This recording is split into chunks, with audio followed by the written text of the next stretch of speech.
नमस्कार दोस्तों, आप लोगों का हार्दिक रूप से अभिनंदन करता हूं अपने जेआईवी एंड सीआईवी मेड सिंपल के चैनल में। तो दोस्तों, आज हम लोग अपने ईवीएम के मॉड्यूल सी को हम लोग पढ़ेंगे। और मॉड्यूल सी को हम लोग शुरुआत करेंगे दोस्तों अपने चैप्टर नंबर 21 से, जो कि है best development of human resources पे। दोस्तों, जैसा कि आप लोगों को पता है, ये जो मॉड्यूल सी है ये पूरा थ्योरी भरा हुआ है। तो दोस्तों, हम लोग एक इन जो काम की चीज़ें हैं, जो महत्वपूर्ण पॉइंट हैं, उनसे हम लोग रूबरू होंगे, उन्हें हम लोग समझेंगे। ठीक है दोस्तों, जो महत्वपूर्ण पॉइंट्स हैं उसे हम लोग देखेंगे।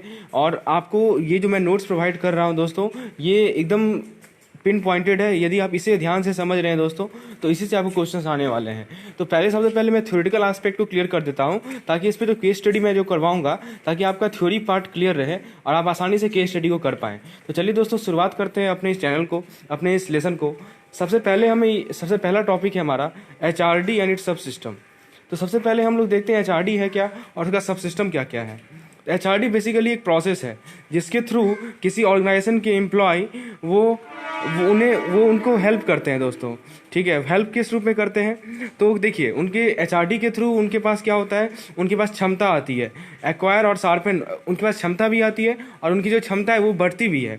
ठीक है, जो भी फंक्शंस उन्हें परफॉर्म करने हैं, उससे रिलेटेड जो उनकी कैपेबिलिटीज़ हैं वो बढ़ती है HRD के थ्रू। ठीक है, और वो बेटर परफॉर्म कर पाते हैं अपने करंट जॉब में या अपने फ्यूचर आने वाले जॉब में। तो ये रोल है दोस्तों हमारे HRD का। इसके बाद देखिए, HRD का क्या गोल है, मतलब HRD क्यों जरूरी है, ये समझना है पहले। तो देखिए, सबसे पहला चीज़ है कि हर एक एम्प्लॉय का एज एन इंडिविजुअल कैपेबिलिटी को बढ़ाना। दूसरा है, हर एक एम्प्लॉय का उसका देखिए पेरेंट रोल है, इन रिलेशन टू हिज और हर पेरेंट रोल, उसकी कैपेबिलिटी को बढ़ाना। फिर अलग अलग यूनिट्स, देखिए हमारे ऑर्गेनाइजेशंस हैं तो उसमें अलग अलग यूनिट्स होंगे, तो उन सभी यूनिट्स में यदि कोलैबोरेशन को इस्टेब्लिश करना है, तो भी हम लोग का HRD का ये इंपॉर्टेंट गोल है। तो दोस्तों, ये सब 2 या 3 गोल ये इंपॉर्टेंट है। HRD की क्या रिक्वायरमेंट है, ये से क्लियर होती है दोस्तों। अब बात उठती है दोस्तों हमारी नेक्स्ट, हाँ, अब बात उठती है हमारी जॉब और रोल एनालिसिस की। तो दोस्तों, जॉब डिस्क्रिप्शन क्या होता है? तो जॉब डिस्क्रिप्शन बेसिकली हमारे पास एक रिक्वायरमेंट की लिस्ट है। क्या क्या है रिक्वायरमेंट? जैसे कि आपका स्किल हुआ, क्वालिफिकेशन हुआ, किसी जॉब को करने के लिए क्या स्किल चाहिए या क्या क्वालिफिकेशन चाहिए, ये होता है हमारा जॉब डिस्क्रिप्शन। इसके बाद होता है हमारा जॉब स्पेसिफिकेशन। इसमें क्या होता है, इसका काम है कि 2 अलग अलग जॉब को, एक ही ऑर्गेनाइजेशन के अंदर यदि 2 जॉब हैं तो उन्हें कंपेयर करना, या किसी 2 डिफरेंट ऑर्गेनाइजेशन के बीच का जो जॉब है उसे कंपेयर करना। तो जॉब स्पेसिफिकेशन का ये काम है। जॉब डिस्क्रिप्शन में हमने क्या देखा कि उसमें ये बताता है क्या क्या रिक्वायरमेंट्स हैं किसी पार्टिकुलर जॉब के लिए। तीसरा है दोस्तों जॉब इवैल्यूएशन। अब हमने डिस्क्राइब कर लिया, हमने स्पेसिफाई कर लिया, अब बात आती है दोस्तों इवैल्यूएट करने की। तो इवैल्यूएशन का क्या काम है, ये भी कंपैरिजन पर्पज से यूज होता है। लेकिन ध्यान दीजिएगा दोस्तों, अभी मैं बात कर रहा हूँ जॉब, तो यहाँ भी यही काम है, use to compare 2 jobs within an organisation और बिटवीन ऑर्गेनाइजेशंस और एवन ऑर्गेनाइजेशन। तो ये इवैल्यूएशन पर्पज से काम आता है दोस्तों। अब बात आती है टास्क की। टास्क क्या होता है दोस्तों? तो complex system of jobs, sorry यहाँ मैंने गलत टास्क लिख दिया है। टास्क बेसिकली हमारा जॉब का सिस्टम है। ठीक है, इसमें इसका क्या होता है, it requires a person to achieve an overall product and the relationship is irrelevant. अब देखिए, जॉब का काम क्या है। Job basically puts an individual in hierarchical position. Job के थ्रू जो है एक इंडिविजुअल जो है एक हायरार्किकल पोजीशन में आ जाता है दोस्तों। पोजीशन क्या होता है? Position emphasises on pattern of mutual expectation. और रोल क्या है? Role goes a step further to encompass socio psychological relationship. दोस्तों, ये सब बस 1-2 लाइन का कीवर्ड्स है जिसको आपको ध्यान में रखना है। जैसे जॉब से आया, जैसे जॉब का आया तो आपको ये ध्यान में आना चाहिए हायरार्किकल पोजीशन होता है। पोजीशन आया तो पैटर्न ऑफ म्यूचुअल एक्सपेक्टेशन, और रोल आया तो सोशियो साइकोलॉजिकल रिलेशनशिप। वर्क क्या होता है? Work goes a step further to encompass socio psychological relationship. देखिए दोस्तों, अब आता है ट्रेनिंग एंड डेवलपमेंट। अब ट्रेनिंग एंड डेवलपमेंट का क्या रोल है? तो अभी तक हम लोगों ने जॉब स्पेसिफिकेशन देखा, जॉब इवैल्यूएशन देखा और जॉब डिस्क्रिप्शन देखा, और जॉब का क्या रोल है, क्या मीनिंग है, वो सब देखा। अब बात आती है ट्रेनिंग की। तो देखिए, ट्रेनिंग में क्या क्या चीज़ें इन्वॉल्व हैं। सबसे पहले हमें ये आइडेंटिफाई करना होता है कि ट्रेनिंग की रिक्वायरमेंट क्यों है। उसके बाद हम ट्रेनिंग को कंडक्ट करते हैं, उसके बाद हम लोग ट्रेनिंग को इवैल्यूएट करते हैं, और उसके बाद हमारा जो ट्रेनी होता है, ट्रेनर होता है, उसका सिलेक्शन होता है और उसका डेवलपमेंट होता है दोस्तों। तो ये 4 प्रोसेस हैं। तो दोस्तों, इसका आप लोग ऑर्डर याद रखेंगे, क्योंकि ऑर्डर क्वेश्चन में पूछ लिया जाता है किस ऑर्डर में है दोस्तों। तो सबसे पहले क्या है कि ट्रेनिंग की क्या ज़रूरत है ये पता लगाओ। उसके बाद ट्रेनिंग को कंडक्ट करो, ट्रेनिंग को इवेल्युएट करो और ट्रेनर को सेलेक्ट करो और उसे डेवलप करो। अब देखिए ट्रेनिंग एंड डेवलपमेंट का पर्पस क्या है दोस्तों। तो ये ट्रेनिंग क्या करता है कि किसी इंडिविजुअल का जो परफॉर्मेंस है उसे इम्प्रूव करता है। उसके बाद ये ट्रेनिंग क्या करता है कि उस जॉब से रिलेटेड उसे लर्निंग प्रोवाइड करता है दोस्तों। तो ये काम है ट्रेनिंग का। अब देखिए उसके बाद है हमारा एजुकेशन। एजुकेशन का क्या मतलब होता है, ये बेसिकली हम लोग तीनों में डिफरेंस देख रहे हैं यहाँ पे।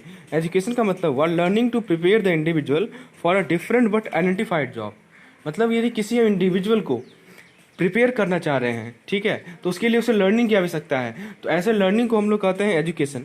और इस केस में हम लोग जनरल लर्निंग को लेते हैं। थर्ड जो केस है हमारा वो है डेवलपमेंट। डेवलपमेंट में क्या होता है दोस्तों, डेवलपमेंट में होता है हमारा फ्यूचरिस्टिक लर्निंग, मतलब लर्निंग फॉर फ्यूचर पर्पज से यदि लर्निंग हो रही है तो उसे हम लोग डेवलपमेंट कहते हैं। तो यानी कि ऐसे ऐसे डिफाइन कर सकते हैं हम लोग इसे, learning for growth of the individual not related to a specific present और फ्यूचर जॉब। मतलब ये जो पढ़ाई होगी, ये जो लर्निंग होगी वो किस लिए होगी, तो इंडिविजुअल के ग्रोथ के लिए होगी, लेकिन वो जो है अभी वाले जॉब से रिलेटेड नहीं है, तो वो डेवलपमेंट कहलाता है दोस्तों।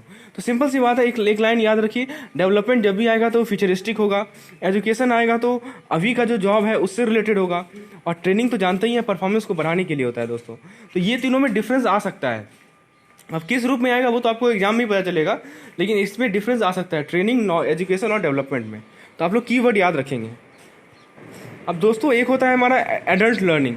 एडल्ट लर्निंग प्रोसेस को हम लोग एंड्रागॉजी कहते हैं दोस्तों, एंड्रागॉगी। दोस्तों पेडागॉगी और एंड्रागॉगी, एंड्रागॉगी होता है एडल्ट लर्निंग और पेडागॉगी होता है चाइल्ड लर्निंग। तो एडल्ट लर्निंग प्रोसेस का नाम क्या है, एंड्रागॉगी। इससे एक नंबर का क्वेश्चन पूछ लिया जाता है कभी कभी, ध्यान में रखेंगे आप लोग। अब हम लोग लर्निंग थ्योरीज पे आते हैं। तो सबसे पहला जो थ्योरी है लर्निंग का वो है मैकेनिस्टिक थ्योरी। दोस्तों ये लर्निंग थ्योरी को ध्यान से समझिए क्योंकि इस पर आपको केस स्टडी पूछा जाएगा, ठीक है दोस्तों। आखिर आपको पता होना चाहिए किस थ्योरी में क्या है। तो हम लोग यहाँ पे कुछ थ्योरी डिस्कस करेंगे और किस थ्योरी में क्या एलिमेंट प्रेजेंट है ये आपको पता होना चाहिए। तो मैं आप लोगों को ट्रिक के थ्रू याद करवा दूंगा। सबसे पहला जो थ्योरी है वो हमारा मैकेनिस्टिक थ्योरी। ये क्या कहता है कि लर्निंग जो है वो लर्नर पैसिव है। लर्नर जो है वो पैसिव है लर्निंग के अप्रोच में दोस्तों।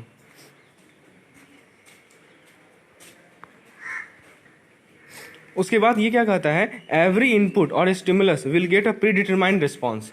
तो प्रत्येक इनपुट का अपना एक रिस्पॉन्स होगा, ये हमारा बताता है मैकेनिस्टिक थ्योरी। और तीसरा बताता है कि लर्निंग तभी होगा जब लर्नर कंडीशन है कि राइट रिस्पॉन्स देगा टू अ गिवन स्टिमुलस। मतलब हम लर्नर को यदि कोई स्टिमुलस दिए, यदि मान लीजिए लर्नर से हम कोई क्वेश्चन पूछे, तो यदि वो सही जवाब देता है तभी कहेंगे कि लर्निंग हुआ है।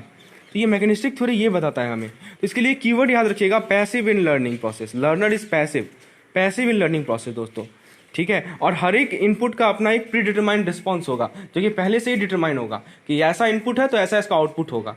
तो इस तरह आप लोग याद रखेंगे मैकेनिस्टिक थ्योरी को। अब आता है कॉग्निटिव थ्योरी।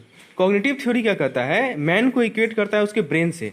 क्या मतलब हुआ कि ह्यूमन बींग्स के पास एक क्षमता है कि वो क्रिटिकल थिंकिंग कर सकते हैं, वो प्रॉब्लम सॉल्विंग कर सकते हैं। तो दोस्तों ये जो कॉग्निटिव थ्योरी है वो आदमी को उसके ब्रेन से इक्वेट करता है, ठीक है। और ये बताता है कि टीचिंग का जो पर्पस है वो उसका पर्पस क्या है, to teach brain to engage in such critical thinking and problem solving. मतलब टीचिंग का पर्पस है कि जो भी सीखे, जो भी आदमी सीखे वो क्रिटिकल थिंकिंग करे और प्रॉब्लम सॉल्विंग अप्रोच रखे। तो ये कौन बताता है दोस्तों, कॉग्निटिव थ्योरी। तो ये तो याद हो गया होगा आपको, कीवर्ड पकड़िए, कीवर्ड याद रखिए, critical thinking and problem solving. यदि ये दोनों कीवर्ड दिखा तो आप सब कौन सा ऑप्शन टिक करेंगे, आप कॉग्निटिव थ्योरी वाला ऑप्शन टिक करेंगे। This is the best way to learn दोस्तों।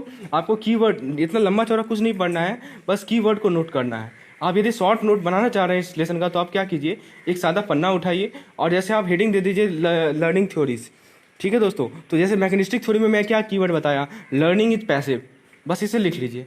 उसके बाद कॉग्निटिव थ्योरी में मैं क्या कीवर्ड बता रहा हूँ, कॉग्निटिव थ्योरी में कीवर्ड बता रहा हूँ critical thinking and problem solving, इसे लिख लीजिए ताकि जब भी आप उस कीवर्ड को देखेंगे आपके दिमाग में पूरी कहानी दौड़ आएगी। चलिए आगे बढ़ते हैं, हम लोग थर्ड थ्योरी को देखते हैं। वो है हमारा ऑर्गेनिज्मिक थ्योरी और ह्यूमनिस्टिक थ्योरी। ये क्या बताता है कि लर्निंग तभी होगा जब लर्नर के पास फ्रीडम होगा to learn what is relevant to their life situation.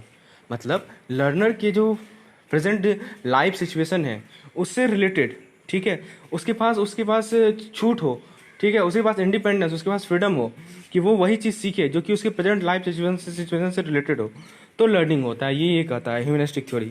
और ये बताता है कि लर्निंग का पर्पस क्या है कि प्रत्येक इंडिविजुअल को हम इनकरेज करें ठीक है, कि वो अपना यूनिक पोटेंशियल को डेवलप करे। तो इसके लिए कीवर्ड क्या है दोस्तों? Freedom to learn. इसके लिए कीवर्ड क्या है दोस्तों? Freedom to learn. ये हमारा ह्यूमनिस्टिक थ्योरी। दोस्तों ध्यान से समझिए, क्योंकि अगला जो लेसन मैं लेकर आऊँगा उसमें मैं केस स्टडी करवाऊंगा इस टॉपिक पे। आप समझ सकते हैं कितना इंपॉर्टेंट रोल प्ले करेगा केस स्टडी। तो आप आंसर तभी दे पाइएगा जब आपको कीवर्ड्स पते हों। जैसे कॉग्निटिव थ्योरी का कीवर्ड मैंने बताया प्रॉब्लम सॉल्विंग, क्रिटिकल थिंकिंग। उसी तरह मैं यहाँ पे ह्यूमनिस्टिक थ्योरी का कीवर्ड बता रहा हूँ फ्रीडम टू लर्न। मतलब आपके पास छूट है, आपके पास आज़ादी है कि आप जो आपके रियल लाइफ सिचुएशन में के अनुसार पढ़ें आप। तो ऐसा थ्योरी कौन कहता है? ये हमारा कहता है ह्यूमनिस्टिक थ्योरी। अच्छा, तो ये 3 थ्योरी आप लोग याद रखेंगे। अब इसके बाद आता है दोस्तों हमारा systematic approach to learning, short में से SAT कहते हैं। तो देखिए दोस्तों इसका क्या क्यों ये ज़रूरी है। तो ये जो सिस्टमेटिक अप्रोच टू लर्निंग है वो इन सभी क्वेश्चंस का आंसर देता है। Will the training be done internally और एक्सटर्नली? क्या ट्रेनिंग इंटरनल होगा या एक्सटर्नल होगा? How much and what kind of training will be done externally and is this also essential part? कितना ट्रेनिंग का कितना हिस्सा एक्सटर्नल होगा और क्या ये जरूरी पार्ट है? And what are the functionaries responsible for administering the training system? तो देखिए दोस्तों सैट प्रोसेस के बारे में मैं बताऊं, इसमें सबसे पहला जो प्रोसेस होता है कि वो ट्रेनिंग नीड एनालिसिस होता है। इसे शॉर्ट में हम लोग TNA एनालिसिस कहते हैं दोस्तों, ट्रेनिंग नीड एनालिसिस, शॉर्ट में कहते हैं TNA। तो ट्रेनिंग नीड एनालिसिस में क्या करते हैं हम लोग? ट्रेनिंग के रिक्वायरमेंट्स की आइडेंटिफाई करते हैं। We identify the needs of training. Second जो है वो है प्रिपरेशन ऑफ ट्रेनिंग प्लान। अब हम क्या करेंगे? हमने एनालाइज कर लिया कि ट्रेनिंग की क्या रिक्वायरमेंट है, क्या नीड्स है। अब मैं प्लान को प्रिपेयर करूँगा। उसके बाद क्या करूँगा? मैं ट्रेनिंग को कंडक्ट करूँगा। उसके बाद इम्प्लीमेंटेशन और लास्ट में आता है इवैल्यूएशन। दोस्तों ये 5 प्रोसेस स्टेप वाइज है, क्रॉनिकल ऑर्डर में, इसे आप लोग याद रखेंगे। अब दोस्तों ट्रेनिंग एंड डेवलपमेंट का सपोर्ट सिस्टम क्या क्या है? तो पहला है हमारा परफॉर्मेंस अप्रेजल सिस्टम, दूसरा है हमारा ह्यूमन रिसोर्स इन्फॉर्मेशन सिस्टम और तीसरा है हमारा ऑर्गेनाइजेशनल कल्चर। तो फ्रेंड्स ये था हमारा पार्ट 1। पार्ट 2 में मैं आप लोगों को एटीट्यूड और इसके आगे के टॉपिक्स को समझाऊंगा। दोस्तों मैं लंबा इसलिए नहीं कर रहा हूँ इस लेसन को क्योंकि इसमें ज़्यादा थ्योरी पार्ट इन्वॉल्व है। तो कम थोड़ा थोड़ा पढ़ा के मैं आप लोगों को पूरा 2-3 पार्ट में पूरा लेसन कवर करूँगा और उसके बाद मैं केस स्टडी लेकर आऊँगा। तो दोस्तों उम्मीद है कंसेप्ट्स आपके दिमाग में बैठे होंगे, ठीक है। तो दोस्तों जिन लोगों को इस PDF की रिक्वायरमेंट है, नीचे डिस्क्रिप्शन में एक लिंक मिलेगा, उस पर क्लिक करें। आपको PDF रेगुलर इंटरवल पे मिलती रहेगी। और फ्रेंड्स इस चैनल के साथ जुड़े रहें। इस क्रैश कोर्स में मैं आप लोगों को सारा का सारा टॉपिक भी कवर करूंगा और हो सकेगा टाइम यदि बचेगा, if time permits, then we will also do one more revision, right. We can do one more revision. और यदि आपका कोई पर्सनल सजेशन है, ठीक है दोस्तों, आप उसे यहाँ पे मेरे सामने ला सकते हैं, प्रस्तुत कर सकते हैं। You are most welcome. तो दोस्तों इस लेसन को लाइक करें, चैनल को सब्सक्राइब कीजिए और लोगों के साथ शेयर कीजिए। धन्यवाद।